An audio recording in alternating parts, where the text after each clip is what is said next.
Hey guys, welcome to FunNGun. Got something pretty cool for you here today. We got an EEMANN Tech slide stop with a thumb rest for a 1911 or a 2011. This is the black version. They also come in stainless steel, and what makes this a little bit more unique versus some of the other versions of this style of slide stop on the market where you can put your thumb on them is this one actually allows for the slide to lock open. Now there's a little bit of weirdness to how you got to use it for that to work. I was told by EEMANN Tech themselves, and the guy I actually purchased this from or off of eBay, that this would work regardless of how you had your thumb on the paddle, and if you was pressing on it and whatnot, it would work as a standard slide stop. And well, that is and is not the case. We'll get into that in just a second. But where I originally heard of the EEMANN Tech company is, as you can see here on my CZ Tactical Sport Orange here, it also has a similar slide stop on it. And after getting this particular slide stop for this gun and seeing that it actually did work, gave me a little more confidence to try out the one for the 2011 here. So went ahead and picked this up, and I'm not gonna lie, these bad boys are not too cheap. They're around 180 bucks, I believe is what I paid for this. It's a lot of money for a little piece of metal, but it is very well machined, and quite a bit of machine work goes into making these, so I can kind of see where the price comes from. And I will also say that when I purchased it, they did tell me that it was more of a drop-in fits, what I kept seeing on the line and everything, and it's not really the case either. I did have to do a little bit of fitting, although it does say on the back of the package here to have this installed by a competent gunsmith.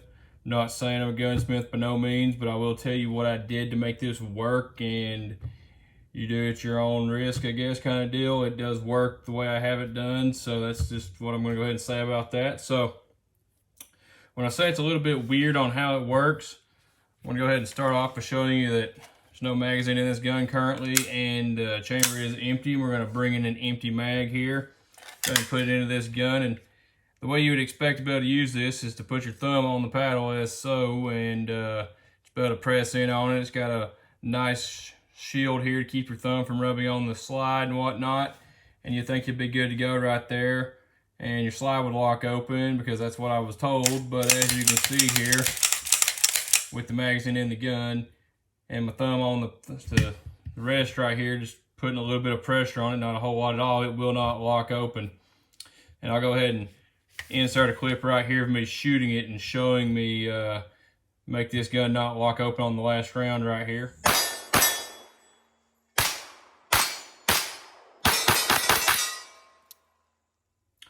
So as you can see, if your thumb's on this in the position you would expect to be able to put your thumb on it, it's not going to lock the gun open. Now what I will show you here is what I found by messing with this. If you put your thumb more in this position, I'll go ahead and insert a clip to kind of try to show that a little bit better. But as long as your thumb's kind of on the top half of the paddle, more on top of it, like, you know, kind of in this position, slide locks open just fine. And I'll go ahead and insert a clip of me doing that part, or showing that right now, and also of the fact that you can use this as a slide stop. I mean a slide release as well, and I'll talk a little bit more about that after this clip as well.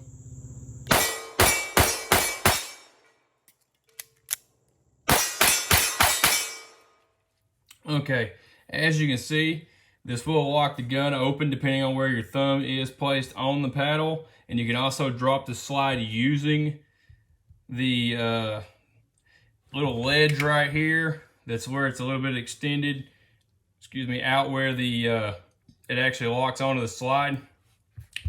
Not quite as easy to get a hold of as your little ledge on the factory thumb release on any standard 1911, but you can get the slide to drop that way. And I'll go ahead and lock it open and show you that a little bit more right here, what I'm talking about. You can take your thumb and just pull down on that, and you can drop the slide. You can also use the paddle. It's just not quite as convenient in my opinion, because you kind of cant your thumb at a funky angle, but you can make it drop that way as well. By doing so, it kind of puts your thumb into that position after you drop the slide that it's not going to lock open on the last round fired in that particular magazine. So that's another reason I don't like to drop the slide that way. So I'll go ahead and insert a picture showing a little bit more how I'm talking about this edge right here compared to the standard one there.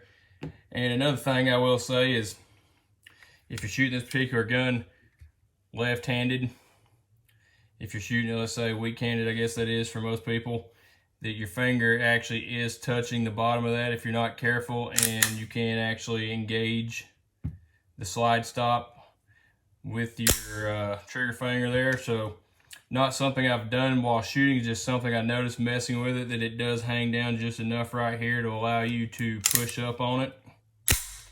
So that's something that I just figured I'd go ahead and point out. So let me go ahead and break this particular gun down, and I'll go ahead and show you what I had to do when I was talking about a little bit of fitting I had to do to this to get it to work. And it's not really a feature that they advertise this as, but I will say it also makes it a lot easier just to be able to do that right there and just grab onto the paddle and pull it out to disassemble this. So that's pretty nice. So let's go ahead and set the slide off to the side there. So one of the things I did to make this where you could actually drop the slide, as I was showing you before with the ledge there, is you could do it before, but it was very difficult. So actually, the way this is made, it's got a little bit of a rounded edge versus your factory one here where it's flat all the way down.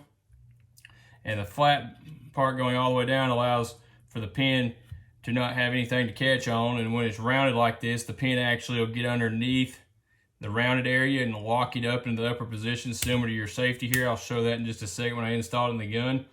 But what I've actually done here is where it went from the rounded part to the flat spot, it actually used to have a little bit of a ledge there, and to make it really difficult to drop the slide. So I went ahead and took a file and kind of just eased that edge off and rounded it a little bit more, and then polished it with the Dremel tool to get that to where it was easy enough to drop. So you don't really have to do that. That was just something I noticed that made the slide a lot easier to drop. Now, what I did have to do to make this fit into the gun at all is right here on the bottom side of the catch here, the part that rests up against the frame right here, not the part that goes up against the follower in your magazine. You don't want to mess with that. I just left that alone, but I did have to remove a little bit of material off that side to allow for this to drop down far enough so the slide could go over the top of it. Then once I got to that point, I realized that the channel here, where the slide actually slides in between it a little bit, and the little rounded area here on the top, I had to sand a little bit off on the top with a file. I filed it off, instead of sanding it, but you had to do that or it was actually dragging on the back side of the frame, or the slide, I mean, right here a little bit. So there was a little bit of fitting involved, nothing complicated, but let me go ahead and show you what I mean by it has more of a than the regular one. Let's go ahead and snap this into the gun with that slide on it here. Let's see. Okay, as you can see, with that bottom part being rounded, it gives you more of a positive click up and down that you don't get with your standard slide stop here, because like I said, it's flat. So without rounding that edge off, that can make it quite a bit harder to drop the slide. So I figured I'd go ahead and show that as well. So let me go ahead and set this off the side. I'm going to cut here real quick, and I'm going to go ahead and insert it into my camber here just to show you that it does fit in a regular 1911, and a little bit more about that in just a second. So let me go ahead and do that.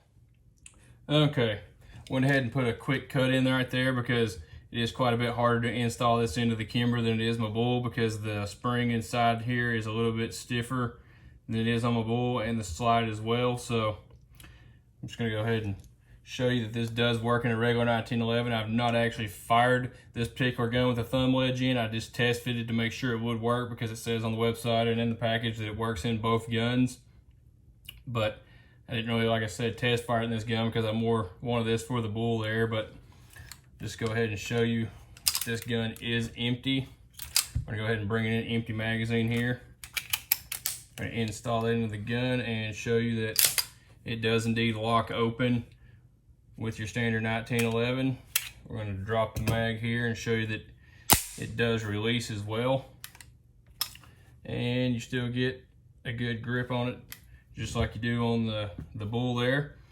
So I just figured I'd go ahead and show that it will fit in regular 1911. I will say that it does stick out a little bit farther on this side of the frame because it's set up where it works with both guns, and it comes in flush with the Bul versus this one.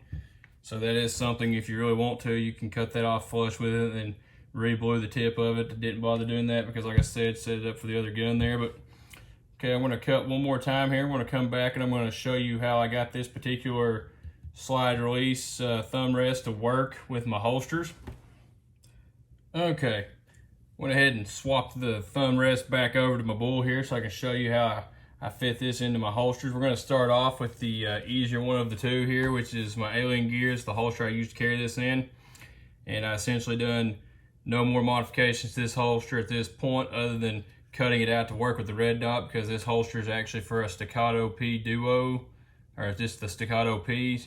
They don't actually offer a holster that has a red dot cut alien gear, at least for that particular gun, so I went ahead and cut it out to where it would work. But I'll go ahead and show you that this gun does fit in the holster with the thumb ledge on there. It's a little bit of a tight fit. I need to do a little bit more adjusting on the retention and everything, but as you can see, it does fit in there. I did add a piece of padding right here because it does protrude quite a bit from the back and it'll poke you in the hip a little bit. Kind of a little bit uncomfortable, not gonna lie about that. So I might do a little bit more adjusting with the retention to kind of relieve a little bit of that pressure off the back of the pad here. But it will fit into the alien gear holster as is. So let's go ahead and get into the holster that I had to do quite a bit of modifications to make this work, and that is my Scorpion Gear IDPA holster here. And I'm going to go ahead and insert pictures into this section showing what I'm talking about here and what all I had to do to this holster to make it work with this paddle. We're going to start off by saying that originally this holster was flush mounted to the actual kydex here, and this part obviously was not cut out. And originally this top hole right here was where the mount was at, and it was right in the middle of this point where I needed for this paddle to be able to fit in the holster. And as you can see, it now fits in the holster quite well. It is almost touching the mount itself, but it does fit in there and draw as it did before. And what I actually ended up doing to make this work is I went ahead and had to pocket out the rear part of the mount here to allow for the screw to be able to move up. I had to use some of the screws that would come with an alien gear holster, such as this. You get a lot of parts with it. Also extra rubber garments that I also used as the spacers to get this to space away from the frame, or the kydex frame there. And I also inserted some little plastic bushings inside of those to stiffen them up a little bit that I got from an RC car. Something I had sitting around. That's the same where the place these two bushings underneath these come from, because the only screws I could find, like I said, were the alien gear holsters that would fit into the thread pitch on the little garment, or the grommets that would go to the kydex here. So I had to do that as well. And then after cutting this out, I was very close to coming into the point where I needed the hole to be at, and had to actually oval the hole on the kydex as well. And after doing so, it was real weak right there, so I went ahead and epoxied both of the little threaded grommets, I'll get it right in a second, into the actual kydex itself to keep them from being able to move around. And it also gave it a lot more rigidity. So not a real hard modification to do, but if you do try to put one of these thumb wedges into your carry gun, that's what this is, my IDPA and carry gun, you're gonna have to make the modification to the holsters. Or in the case of the alien gear, it does seem to work, but this is made more for something like if you're shooting a different competition where the holster doesn't have to have the, it just locks onto the trigger guard or something, it won't be a problem. But as you can see, it works just fine. Still has plenty of retention even after cutting all the kydex out right there around the trigger guard. So just figured I'd go ahead and throw that part in there just because you do have to make some modifications to it. But I'm not gonna say this is for everybody. Definitely takes a little getting used to. You gotta make sure your thumb's in the right spot, definitely almost all the way on the top of the paddle there to keep it where it'll lock open. But other than that, it does function as it should. It's a very well made part. Quite expensive, like I said before, but I guess you had to pay for something that's made this well, and just figured I couldn't be the only one that was interested in having a thumb wedge on their 2011 or their 1911 for a carry gun. So I figured I'd go ahead and make that video, and that's all I got for you today.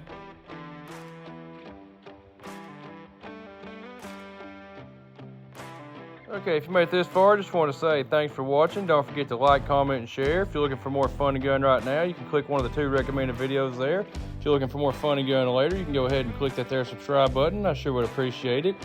And if you're finding me from Facebook, go ahead and click that open app button at the top to make all that a lot easier, and I'll see you next time.